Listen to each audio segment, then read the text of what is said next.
Dobar dan, velečasni. Dobar dan, gradonačelniče. Božićna glazba je krasna ove godine, zar ne? Izvrsna. Ljudi iz daleka dolaze slušati našu glazbu. Ako i dolaze iz daleka, to je zato da kupuju kod nas. Glazba čisti dušu. Naravno, a hrana puni želudac, pastore. Ne možete imati jedno bez drugoga, barem ne u ovom životu. Čudite me, gradonačelniče. Naša božićna glazba je zahvala Gospodinu za sva dobra koja nam je dao tijekom godine. Posjetitelji dolaze odasvud kako bi čuli tu glazbu i zahvalili se dobrom Bogu, gradonačelniče. Ali posjetitelji neće biti zahvalni na praznim trbusima, gospodine. Naravno, svatko se zahvaljuje na svoj način. Doviđenja, gradonačelniče.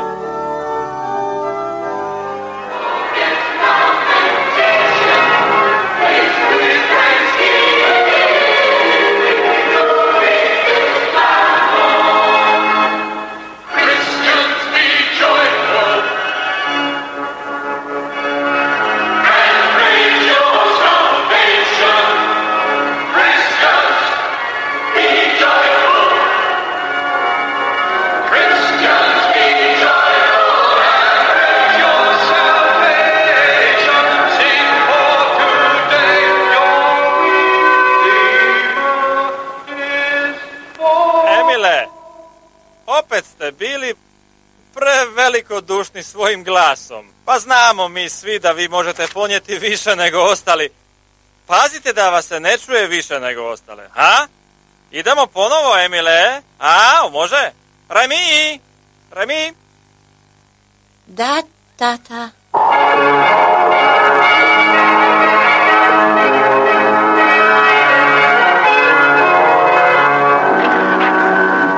Što radiš tim piskom, Remi? Idemo iz početka, molim vas. A ti, Remi, ovaj put malo lakše, može?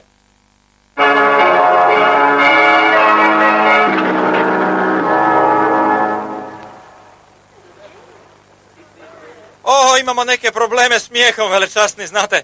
A gle, već je prošlo podne. A da nastavimo s probom? A? Što mislite?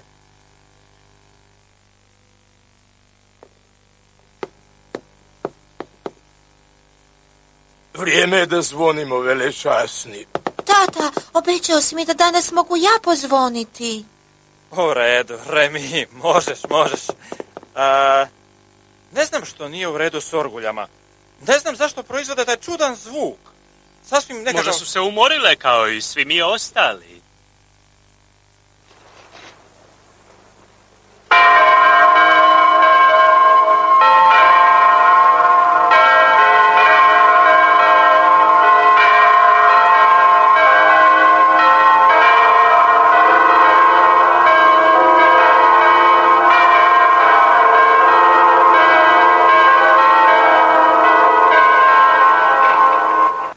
Mislim da sam ih popravio.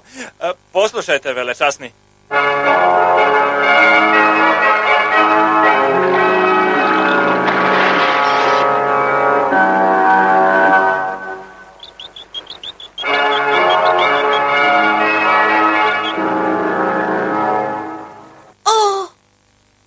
O ne, tata, miševi su u cijevima. Miševi? I vi ih puštate da tu žive? Pa to je sramota. Pa to su crkveni miševi. To je sasvim normalno, kao i golubovi na zvoniku. Ima mjesta za sve.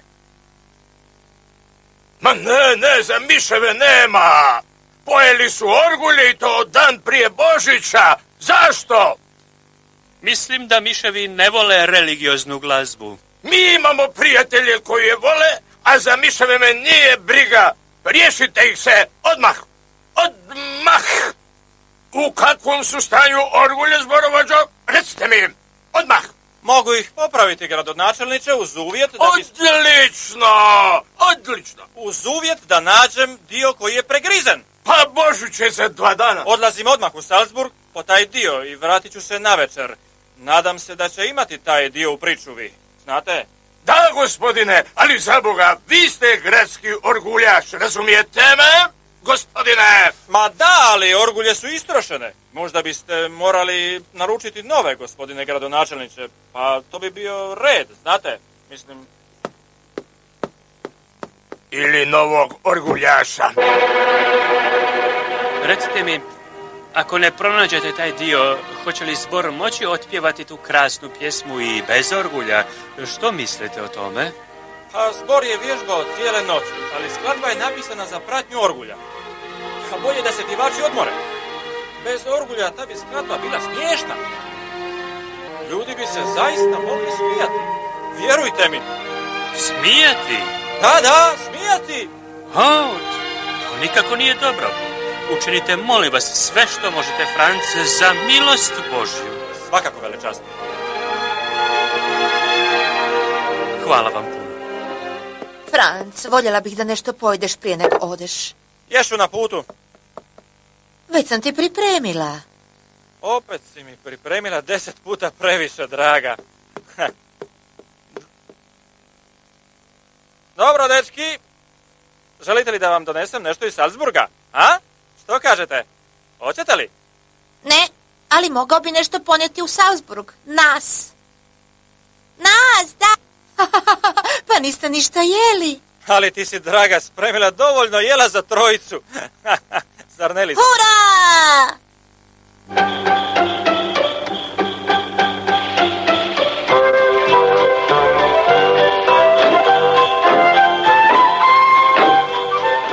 Zašto to rade, tata? To je stari običaj. Ljudi režu stabla kako bi sagradili kuću. I onda postavljaju još jedno stablo kako bi zahvalili šumi i pokazali joj kako stabla i dalje žive zajedno sa našom novom kućom. Razumiješ? Pogledajte, što vidite tamo? Vidimo selo, tata. A kako vam se čini odavde? Jako je malo, tata. Jako malo. Takvi su i problemi, Felix. Kad ne vidimo da su mali dok se ne udaljimo od njih.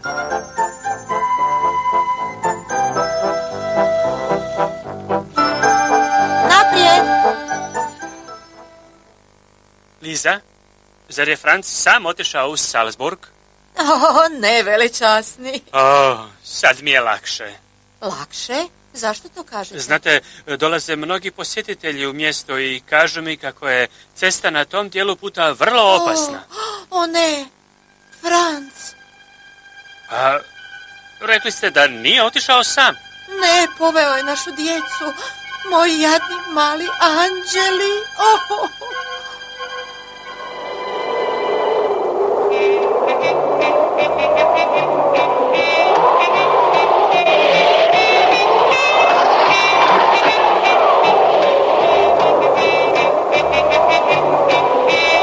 Jesmo li stigli? Još malo!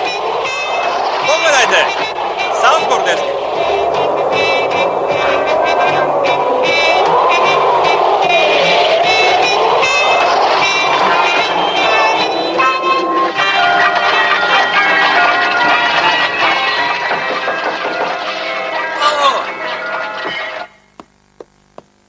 Gospodine Gruber, tako mi je drago što vas vidim. Potrebna mi je vaša pomoć, gospodine.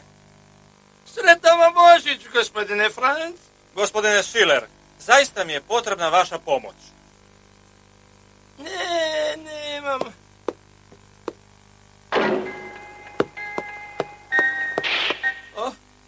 Nemam ih više. Nijedne? Sad je naručila gospođa Grofica. Da, točno. Ona je naručila, da. Znate li gdje je mogu naći? Pa mogla bi biti u svom dvorcu, ali nije tamo, što znači da je ovdje, ali gdje to zapravo ja ne znam.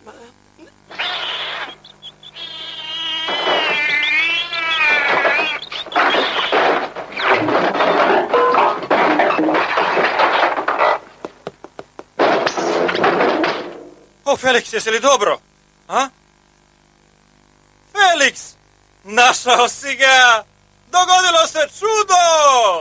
Pogledajte, gospodine Schiller, dio orgulja! Felix ga je pronašao! Doviđenja! Bog vas blagoslovio!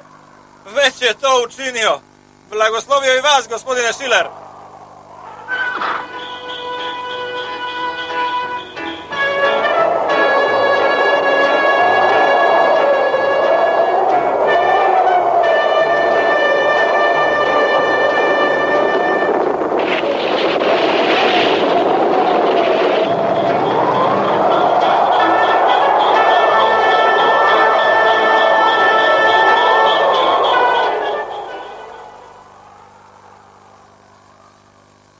Salzburg je iza nas, a pred nama je...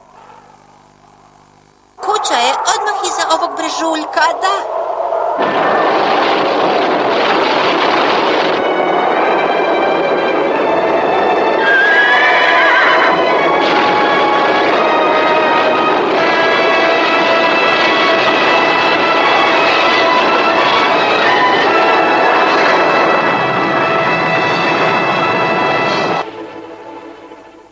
Gdje je gradić, tata?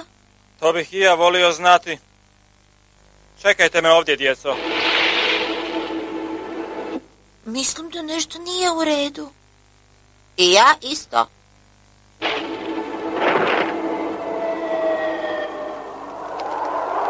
Dečki, želim da ostanete mirni. Tata, hoćemo li ikad naći kuću? Naravno da hoćemo. Hoćemo li moći ostati ovdje na snijegu do sutra ujutro, ha? Nemamo više drva, a to je na ovoj visini jako nezgodno, jer je veoma hladno. I do sutra, pa... Dečki, večera se vraćamo kući. Kako, tata, kako? S ovim užetom, kojeg sam ponio u torbi, stići ćemo proslaviti Božić kako treba. Da. Sad me dobro slušajte. Preopasno je prenoćiti vani u Alpe. Jedino mi je rješenje da se spustimo. Po užetu, tata? Da, želim da mi pokažete da ste pravi Tirolci koji se mogu spustiti s ove velike visine. Po noći? Dobri Bog nam je dao mjesečinu. Neće biti lako, ali morate me slušati i činiti točno ono što vam kažem. Da, tata. I to odmah, bez oklijevanja. Jesmo li se dogovorili, djeco? A?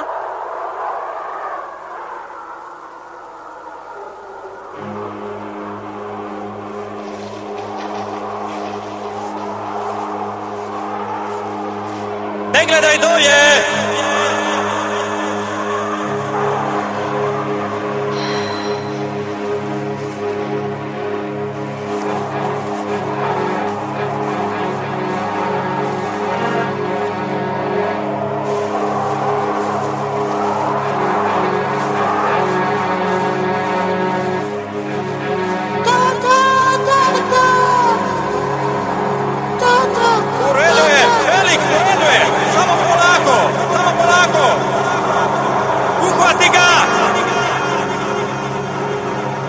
Uhvati ga! Ne mogu, tata! Trebaju ti ruke! Basi paket!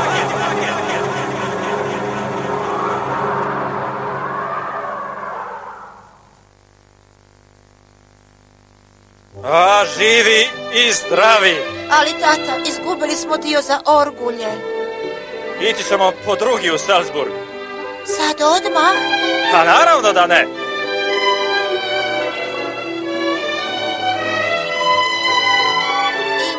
Dio za orgulje, pastore.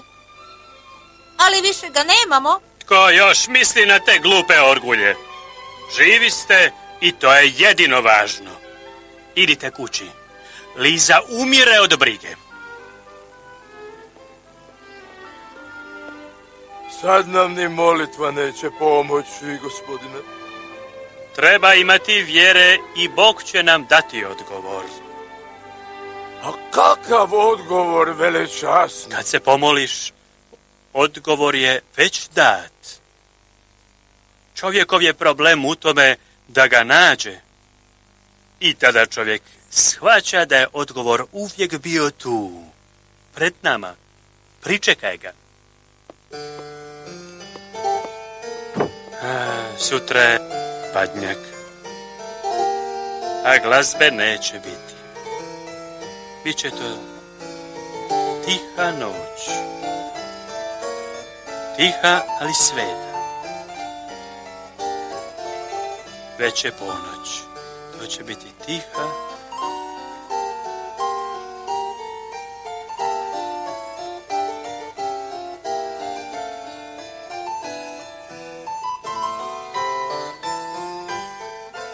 Nisam jedini koji u njoj bdije. Ne. Želim reći da će u njoj sve biti bistro. U njoj će sve biti mirno. Tiha noć, sveta noć, sve već spi, sve je mirno, svi već spavaju. Tiha je noć, sveta noć. Svi spavaju, sveta djevica bdi. Tiha noć.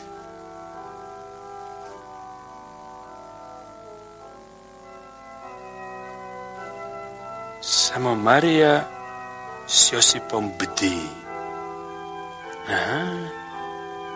Tiha noć, sveta noć, sve već spi. Tako je. Sveta djevica, samo Marija s Josipom bdi, da, dobro je. Velečasni mor, već ste tako umorni, trebali biste spavati, da vas rajski resi mir. Čekaj, što si to zadnje rekao?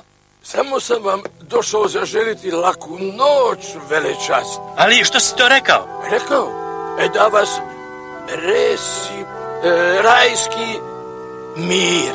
Rajski mir. Rajski resi ga mir.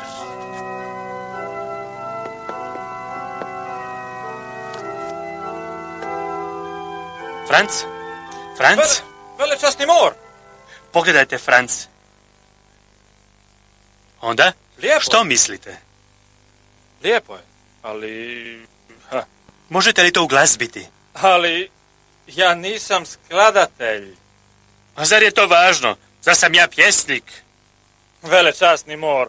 Franc, sjeti se koliko lijepih pjesama ima od Mozarta, Schuberta, Beethovena. Dobri Bog će sigurno dati još jednu.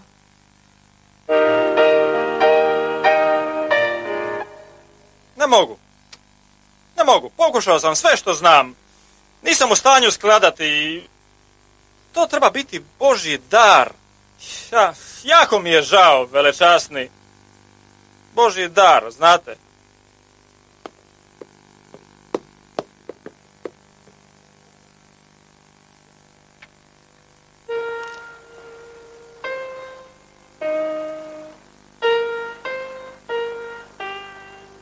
O! Ha!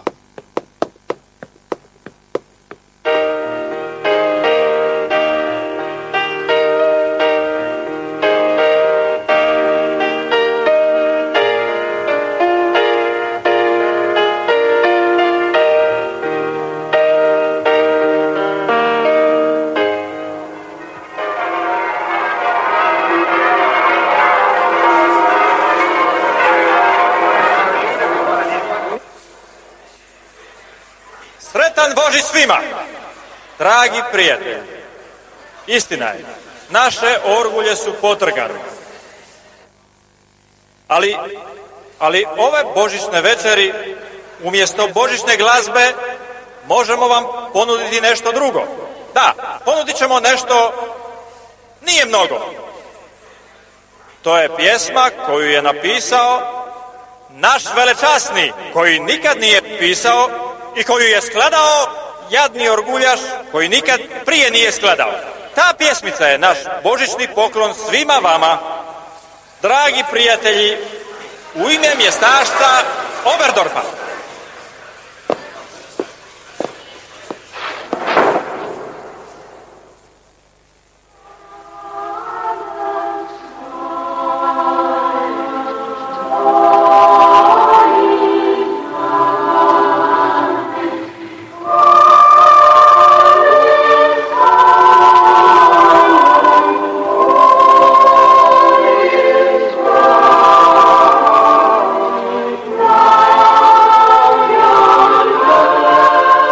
Sveta noć, ponoć je, spava sve.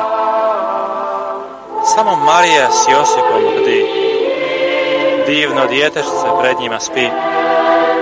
Rajski resi ga mir, rajski resi ga mir.